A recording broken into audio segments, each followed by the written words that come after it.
Hi there, this is Will from the Multi-Let Cash Flow System. On this short video, all I'm going to show you is how to modify your apps, because with a lot of property management softwares, you've got to do it the way that they have it. So they've set up the property management software and you can't edit things, you've got to fit into their system. But one of the biggest joys with Podio is that you can fit Podio to fit your business rather than trying to get your business to fit the software. And most of that comes through modifying apps. So as we've talked about before, we've got our tenant application forms and our tenants and our properties, our landlords, moving in, moving out, maintenance and agent profiles. We can also add more in at any point. But what I'm going to talk about today is editing those apps. So for example, with the tenant application form, it's exactly the same with every app. You can edit it in the same way. What you do is you go to the little spanner up here. So this is modifying the tenant application form app, and you can modify the template. So if we go into this, this is how you create the apps in the first place. So all of these different sort of sections, different bits of information are inputted from the left hand side. So let's say you wanted to gather more information from a tenant. So for example, in this case, we are going to gather we want an image. So we could put an image in here and we want them to upload 3 months bank statements.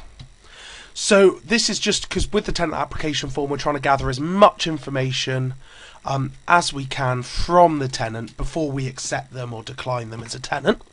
So literally down this left hand side, we can get them to write text in, we can get them to choose from a selection of categories, we can get them to put a date in, we can get them to put a relationship field in. So a relationship field's more for our internal use, but within a relationship field I could put one in here, then I can link it to another app. So I could say I want the property address.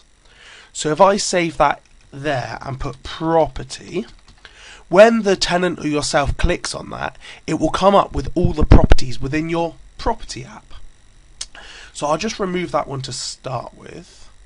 But with the other ones we've got here is a contact, so you could link someone in who's in your contact book, an email, a number, a phone address. A number's usually like an amount, so it could be rent due or rental amount. A link to a website, an image, so if you want them to upload an image like we've done here with an image of their passport, their contract for work, their driver's license, anything like that. Money, that can be a monetary amount as well, so that's similar to number. Number can be a phone number, or usually we do for national insurance numbers, we'd put text because they're not all numbers, they sometimes start with a couple of letters. Progress is if you're sort of wanting to see how far through the process their application is. You could put that in and set a few fields for that. You can do a calculation, so you could calculate their first month's rent plus their deposit and get a total for that. Location, so if you want an address, it shows a small map when you put the address in.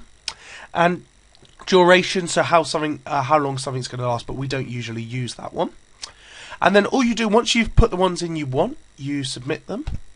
And now if you have a look in your tenant application form, there's a space for them to add in 3 months bank statements, and they can just add them in like that.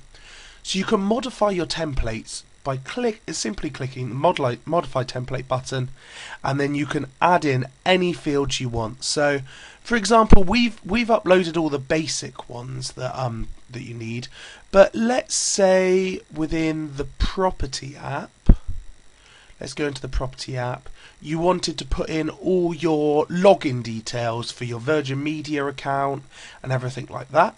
All you could do is click the spanner here, modify template, and you could say, you could put a text one in here, and you could say utility warehouse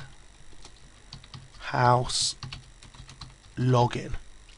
So then you can save that in each property and have the login there, so that when you're next looking to ring up about a property or enter a meter reading, you can just go on here and see the login details. So as you can see, it's really simple. You can fully adapt everything to suit you and your business. with the click of a button. And if you've got any questions at any point, whether you can do something or you're not sure how to do something, just email will@multiletcashflowsystem.com or podio@multiletcashflowsystem.com, and I'll be able to answer that for you. Okay, thanks.